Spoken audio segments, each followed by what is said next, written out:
बिस्मिल्लाहिर्रहमानिर्रहीम अल्हम्दुलिल्लाहि रब्बिल आलमीन। बहुत सी बहनें, बहुत से शागिर्द, बहुत से उलमा ये सवाल करते हैं कि उस्ताद जी हमें ये बताया जाए कि आमाल जो हम करते हैं ये ज़ाया ना हो, इन आमाल का सदका क्या है।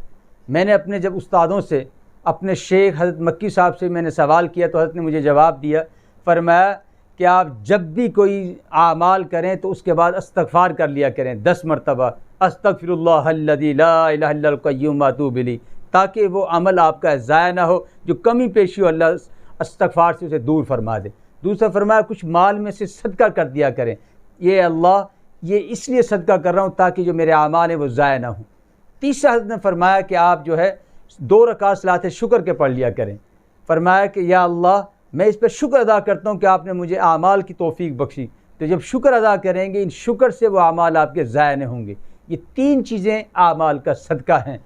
अल्लाह पाक हमें जब भी हम अमल करें अपने रब की नेमतों की तरफ अब जो है ना तवज्जो रखें। इसलिए आप सल्लल्लाहु अलैहि वसल्लम ने सबसे प्यारे, बहुत ही प्यारे सहाबी हज़रत मुआज़ बिन जबल को ये नसीहत की, तुम ये चाहते हो हमेशा खुशहाल रहो, अल्लाह तुम्हें आमाल की तौफीक बख्शे, तो ये दुआ हर नमाज में पढ़ा करो, अल्लाहुम्मा आइन्नी अला ज़िक्रिका व शुक्रिका व हुस्न इबादतिक। इसमें ये बताया गया है कि अल्लाह मैं मदद मांगता हूँ मैं अच्छा ज़िक्र करूँ, मैं मदद मांगता हूँ अच्छी इबादत करूँ, मैं मदद मांगता हूँ कि आपका शुक्र बजा लाऊँ।